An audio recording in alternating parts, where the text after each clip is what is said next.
I have a rule of thumb, though. When they say it's both sides, it's their fault. Because when it's your fault, they just say it's your fault. You follow me? So every time you hear both sides do it, you know they're culpable. Because when it's our fault, they never say that. They just go, it's your fault. So remember that. It is time that we, as conservatives, MAGA, Republicans, etc., stop giving all of these gaslighting Democrats and liberals the inches that we've been giving them over the years, because those inches have added up into this destructive, narrative-controlling power that we are now witnessing with the Democrats. And thank God for the internet being the way that it is. Thank God still for Elon Musk purchasing X. That became the catalyst for freedom of speech to be restored, at least in some sense, online. Because without social media, without platforms like X or Rumble, we wouldn't know the truth still. The Democrats' current gaslighting tactics, even around the death of Charlie Kirk, would still be working to this very day. But instead, because of platforms like X, we know the truth, and their tactics are failing, and they desperately are holding on to them, clinging to them, trying to control the narrative with their rhetoric, and failing miserably. And when it comes to the whole argument that they're now making on TV, the gaslighting tactic of, well, you're violent too, your side's just as bad, your side does violence too, we all need to come together. No, completely incorrect, and I'm going to show you with demonstrations over just this past 10 days of the difference between the conservatives and between the violent, death-worshipping liberals. I'm going to start right with this article here. FBI nabs 2 men for allegedly placing incendiary device under a Fox affiliate news vehicle. This happened September 14th. Literally just 7 days ago. And where did it happen, mind you? The same state where Charlie Kirk was assassinated. The Federal Bureau of Investigations arrested 2 men in Utah after a bomb was found underneath a Fox 13 news vehicle in Salt Lake City, according to official reports. The suspects, Adib Nasir, that sounds like a real American name there, 58, and Adil Justice Ahmad Nasir, oh wow, another great American name, 31, are facing multiple charges including threats of terrorism, possessing weapons of mass destruction, and possessing explosive devices. The device was found on Friday, September 12th, and determined to be real, Fox 13 reported. Officials said the device had been lit but failed to function.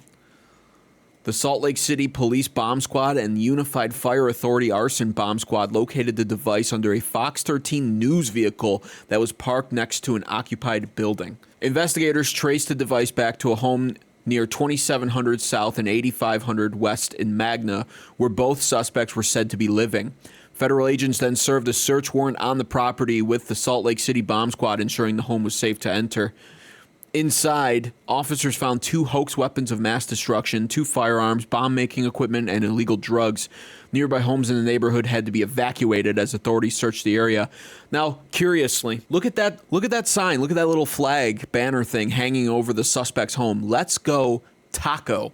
That's not a term, even though it's a funny term. It's not a term that MAGA use. I wouldn't own a Let's Go Taco flag as a conservative. So what party affiliation do you think these 2 suspects with beautiful, very patriotic American names like Nasir and Ahmed, what party affiliation do you think they had? Authorities said that the suspects' actions posed a significant risk of mass casualties. Adib Nasir and Adil Justice Ahmed Nasir are being held in Salt Lake County Jail. And good thing it's Utah, because if this was a Democrat state, they'd be back out on the streets to commit terror and target more Fox 13 news trucks. But that's just the start right there. The stories over the past 10 days have continued to pile up on the liberal left side. You might have already seen this video. Here's a longer version of it that I found of somebody wearing the exact same t-shirt that Tyler Robinson, the Charlie Kirk assassin, was wearing while caught on security cameras fleeing the area after taking Charlie Kirk's life. He went through, this guy, wearing the same shirt, and desecrated a massive Charlie Kirk Memorial, stomping on flags and candles and pictures of him, all in protest of people honoring Charlie Kirk's life and legacy. Yeah, this really looks like it's a both sides issue, doesn't it? I'm going to keep playing this clip because this part right here is specifically satisfying. A little bit of, crowd justice happening there. You'll love to see that. Good, yeah, throw him around. And then, even funnier and better, he gets arrested. Just as he deserves. He's reportedly being booked on multiple charges, including criminal damage and disorderly conduct. He's 19 years old, another version of a radicalized college student, but that they'll insist that doesn't happen. First of all, they'll insist universities aren't inherently liberal. It's just education happens, and they want you to think when you're educated, you become liberal, almost like you've been awakened. This is what education leads to nowadays, right here. This is liberal education at its finest. Of course, this wasn't the only incident of Charlie Kirk's memorial being destroyed. This happened in another state at Arkansas Tech University, where a female student vandalized a Charlie Kirk memorial. She did the exact same thing. She stomped it, she kicked it out, she ripped posters in half. Take a look.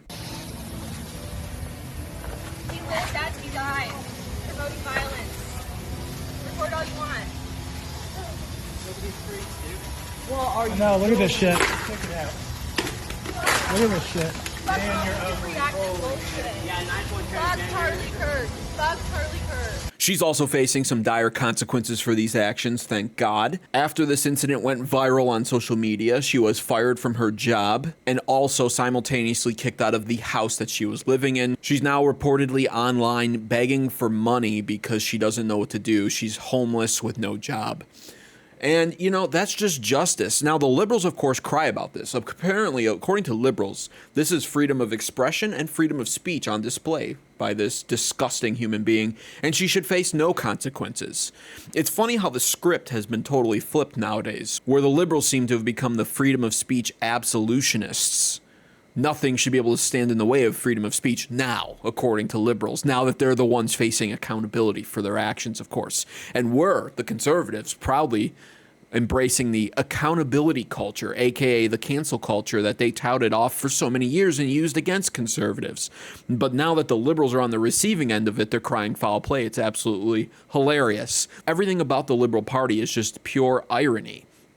And it's unaware irony. They're not even aware of it, liberals. They can't process it. They don't understand their own hypocrisy. Keeps going from here, though. This one's a startling one. This one happened after the Jimmy Kimmel cancellation. Jimmy Kimmel, of course, now being fired absolutely from ABC Studios after he willingly told lies on his television show, falsely spreading misinformation about how Tyler Robinson, the Charlie Kirk assassin, was MAGA associated. Now, he didn't outright say it that way, but what he said was MAGA was desperate to not have the Tyler Robinson assassin associated with us.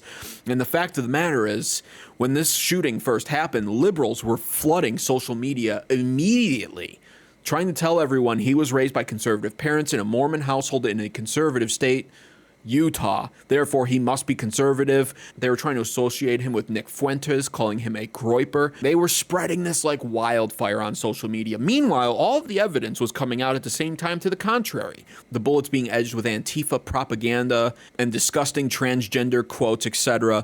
All of the evidence pointed to the contrary. Now the mother, of course, has come out and admitted openly that her son was radicalized by the liberal left. He went off to university, and within 4 to 6 years, despite being raised in a Mormon conservative household for 18 to 19 years of his life, all it took was 4 to 6 years of liberal university, liberal education, and, of course, having a transgender roommate who ultimately wound up becoming his lover to completely radicalize him. He frequented, apparently, Discord servers, it seems, that were Antifa associated, and he wound up coming to the conclusion that Charlie Kirk was too full of hate to be allowed to live.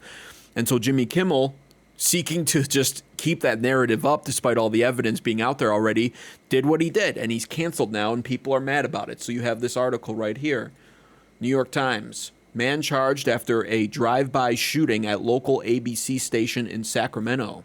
Officers responding to the site of the shooting found that at least 3 rounds had hit the station's window. No injuries were reported, and of course, this is New York Times, so a motive was unclear. I wonder what the motive could have been. The liberals are trying to make Jimmy Kimmel out to be their Charlie Kirk. He was just canceled, and now an ABC Studios building was shot at. And once again, check out this. This is quite a name right here. I bet you when you hear the name of this shooter who shot at this building, you're going to think, wow, that's got to be someone who was born here in America who loves our country. The suspect, Anibal Hernandez Santana, 64, of Sacramento, fired at least 3 rounds through a window of KXTV, a local ABC affiliate, at about 1:30 p.m. on Friday. A spokesman for the department said in a statement a motive was unclear on Saturday. Mr. Santana was arrested after the police identified a vehicle connected to the shooting. The attack came one day after demonstrators rallied in front of the station to protest its decision to pull Jimmy Kimmel's late-night talk show off the air. ABC pulled the show indefinitely after conservatives had said Mr. Kimmel had inaccurately described the politics of the man accused of killing Charlie Kirk. Now, Benny Johnson, alternative conservative media reporter on YouTube, has reported, at least, that Mr. Santana here, the shooter of this building, has turned out to be a Democrat super donor. I'm not surprised if that's true. And moving on, the violence this week continues to pile up, and it gets even worse than shooting at an ABC News building. There are now people taking to college campuses with signs in support of Charlie Kirk and his legacy. We're looking to keep that legacy alive. Charlie Kirk was incredible at doing what he did on these college campuses. And so these supporters of Charlie Kirk on these college campuses are unfortunately being thrown into very heated situations because of liberals' emotional, unstable states. Some of them are facing violence. We have this moment right here at Texas Tech. Look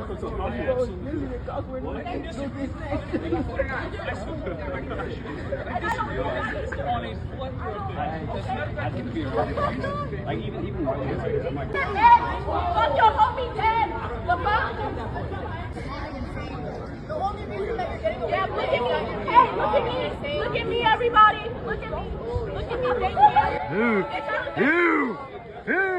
And I know that might seem like a minor incident, but the thing is, when you give them the inch, they take the mile. That's where it starts. That's like a little bit of a shit test from her. She slapped his hat, tried to knock it off his head. That's where it starts. And I have seen tons of footage in the past, ever since around 2014, 2015, of people wearing the red MAGA hats, having that happen to them at first, not reacting to it with violence back, and then as a result, being deemed as weak, and then they wind up being assaulted by the crowd, by a mob, or by the person who knocked the hat off in general.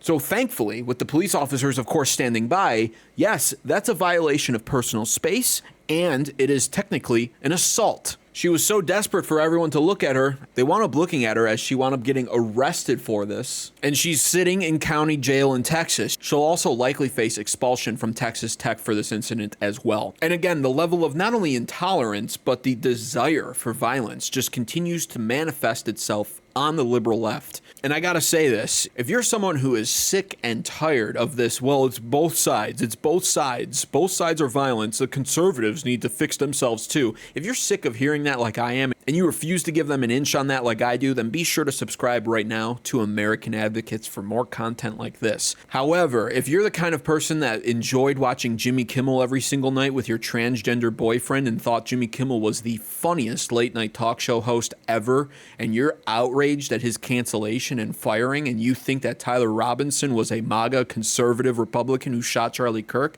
then please be sure to dislike this video and never come back. I want to keep piling up the examples of liberal violence though, because they keep coming this week. We had breaking news come out. This was Nicholas Roski. He was the man who attempted to assassinate Justice Brett Kavanaugh. He failed. And we have breaking news that came out about him this week as well. Fox News alert, the man who attempted to kill Brett Kavanaugh isn't a man. He's trans. New court documents reveal Nicholas Roski has changed his identity. He's now Sophie Roski. Filings show that Roski actually used female pronouns before trying to kill Kavanaugh. So here we have more trans terrorism. Sophie faces 30 years in prison and has already pled guilty. Just a matter of time until Kimmel says Sophie's MAGA. Good thing Kimmel is no longer around to be able to try to insinuate that Nicholas Roski is a MAGA conservative who tried to eliminate Justice Brett Kavanaugh, because he's canceled and he's never coming back. And it just keeps getting worse from there, because this was breaking as of yesterday. Reports a bomb threat at RFK Jr.'s Georgetown home. And I want to point something out here right now. In doing research for all of these incidents that I just did for this special report here about how it's not both sides and how the violence on the liberal left is completely overrepresented when you actually look into it, I want to point out the fact that I had to actually really do research on this stuff. Things like this should be all over the news. This is a great example of that, the reports of the bomb threat at RFK Jr.'s Georgetown home. I have to show you a clip from Timcast IRL of him covering it. I can't find a report of this on mainstream media. The assassin for Brett Kavanaugh, the attempted assassin, Nicholas Roski, coming out as a transgender and therefore obviously we know liberally associated human being, well, that was a Fox News clip. The ABC studios being shot at in Sacramento by who Benny Johnson reported to be a Democrat super donor. Well, that was only on local media. And once again, I had to find that on X.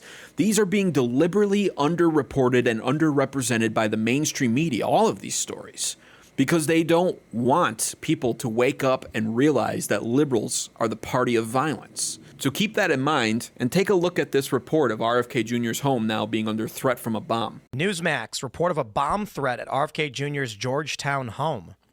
This is breaking as of 8 o'clock. I mean, it's pretty wild because we do pre-production and these it's hard to find all the stories. And things start blowing up and, shots are fired. And K-9 units deployed. The home and surrounding areas have been searched and cleared. Officials say that as of now, no explosive device has been found. The scene remains active while the investigation continues. Wow, this is RFK Jr.'s house.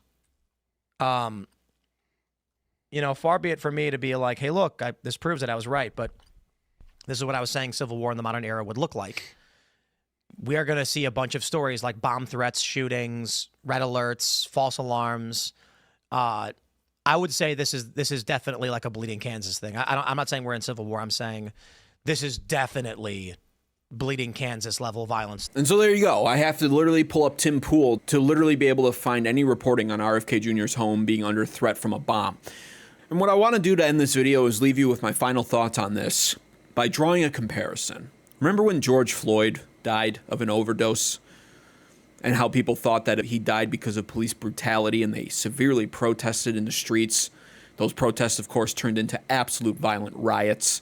But we were told, no, this is protesting. This is America. They have a right to do this. Well, here's some statistics on the George Floyd riots that we witnessed. Police officer was killed. 2,000 plus LEOs were injured. 16,000 arrests. 79 weapons charges. 44 assault charges. Use of incendiary devices. And $1 to $2 billion in damages. This should absolutely infuriate you, by the way. Most of these charges were dropped. Of course, this happened during the Biden regime. All the while, you had absolute failed politician and abysmal presidential candidate Kamala Harris appearing on the now canceled Stephen Colbert show, where she openly encouraged more of this to continue happening when it was happening. Clear that I know that there are protests still happening in major cities across the United States. I'm just not seeing the reporting on it that I had that's right. for the first few weeks. That's right. But they're not going to stop. They're not going to stop. And they're not, this is a movement, I'm telling you. They're not going to stop. And everyone beware, because they're not going to stop. They're not going to stop before Election Day in November, and they're not going to stop after Election Day. And that should be, everyone should take note of that on both levels, that they're not going to let up, and they should not. And we should not. Yeah, so she was just comfortable enough to say that. And why is that? Well, because there's no consequences for these people. There's none. And we have Attorney General Pam Bondi in office who will do, I almost swore, I'm trying not to swear, but you know what I'm getting at. I have no faith in Pam Bondi as the Attorney General, and this is the problem overall. If there are no consequences, if there are no strict consequences for these people, these actions will continue to happen. So she was openly advocating for that violence to continue happening, knowing full well it was violence, knowing full well it was not just simple protests, it was riots. And that leads me to draw this comparison to end this video. I actually found this post on X once again, thank God for X, and it draws the comparison, the response to the George Floyd death versus the response to Charlie Kirk's assassination. So take a look at this, you'll see the contrast, you'll see the difference, and then you'll understand why it is not a both sides issue.